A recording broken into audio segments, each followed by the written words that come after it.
Două lucruri vreau să vă spun astăzi. Primul este că vreau să beau cafeaua în natură.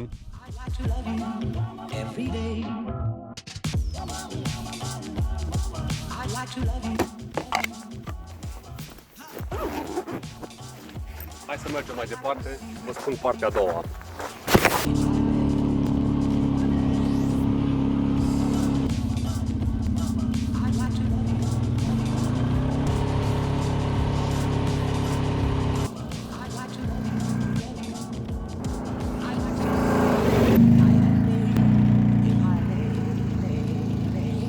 Terenul acesta pare total pustiu și arată ca zona nimănui, ca și țara nimănui, să spunem. No, exact așa a fost și sentimentul meu pe care l-am avut în ziua respectivă, la un moment dat.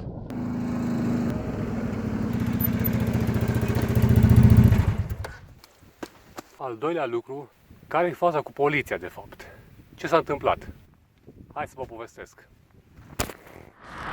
Totul începe aici. Bine, nu la semnul ăsta, dar în Timișoara.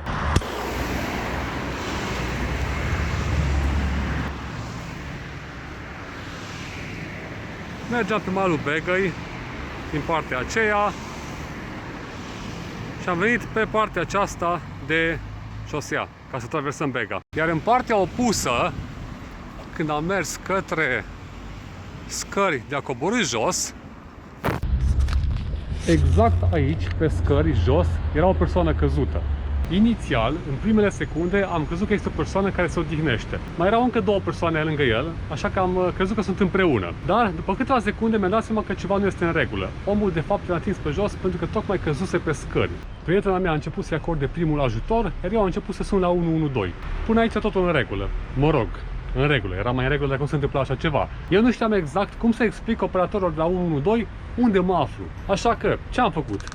Am fugit pe scări și m-am uitat în jurul meu. Ce repere am ca să explic unde mă aflu. Și așa că am văzut stația de aici. Stația Pod Mitropolit Așagura. Am dat acesta ca și reper. Al doilea reper era clădirea aceasta mare, unde scrie acolo sus UPT Electro. Ok, deja oamenii se uită cam ciudat la mine că filmez aici, așa că restul poveștii o să vă spun din ieșirea cu ATV-ul. Deși sunasem la 112 prin aplicația Apel 112 și aveam serviciile de locație ale telefonului activate, cu localizarea prin GPS activă, se pare că informațiile acestea nu au putut fi folosite pentru localizarea mea exactă.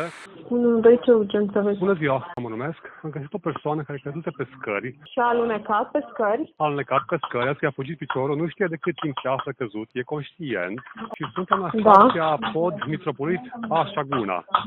Suntem chiar la podul de pe care se coboară pe scări lângă Bega. Deci în Timișoara. Și strada spuneți că este Așaguna Metropolită. Da. Numai puțin vă răspundeți murtul și ambulanța Timiș.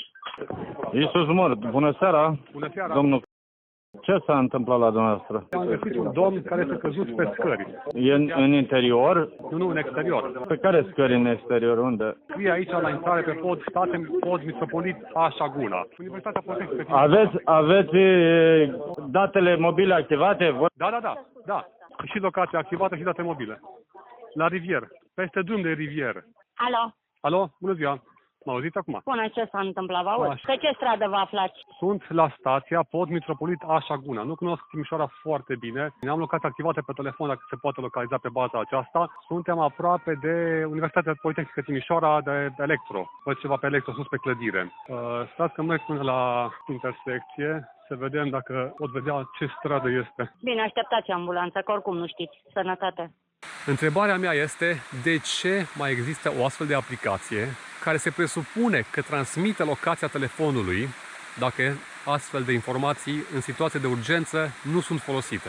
Aceasta este întâmplarea care m-a făcut să simt că sunt în țara nimănui.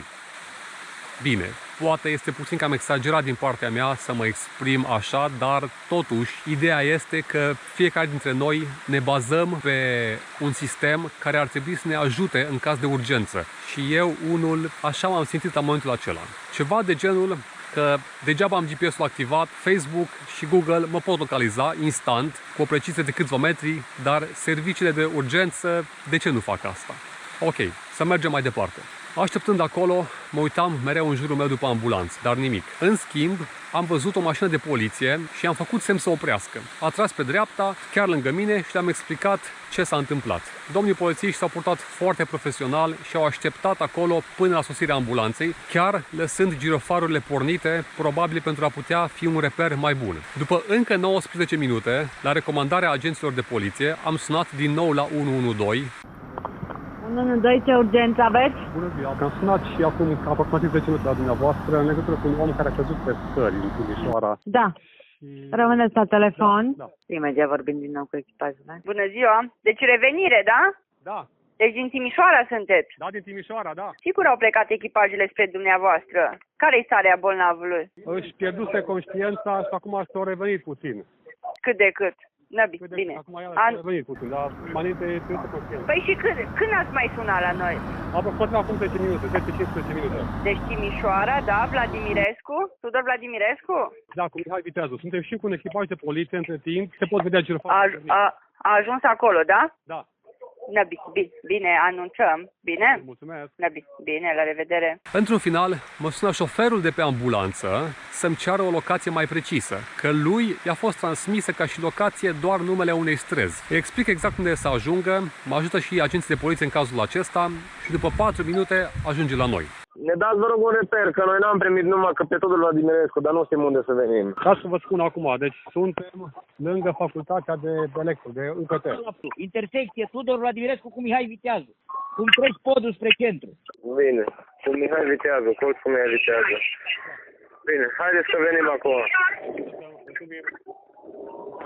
La primul apel și până a sosit ambulanța, trecuseră 40 de minute.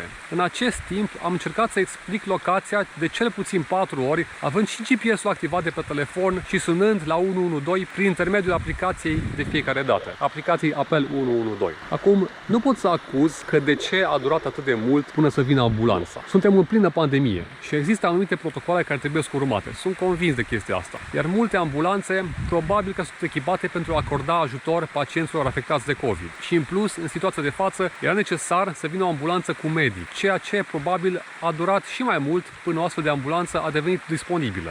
Concluzia mea este că încă nu mă pot baza 100% pe serviciul de localizare a celor de la 112. Dar sper ca pe viitor să se îmbunătățească lucrul acesta. Al doilea lucru care vreau să vi-l transmit este să nu fiți indiferenți. Ajutați-i pe cei din jurul vostru. Uneori este posibil ca ajutorul vostru chiar să le salveze viața. Și la fel, la rândul vostru, sunt convins că dacă ați fi într-o situație similară, v-ați bucura să vedeți că trăim într-o lume în care nu ești ignorat când ai nevoie de ajutor. Persoana care se afla întinsă pe jos, care era accidentată acolo, care săracul om căzuse pe scări efectiv.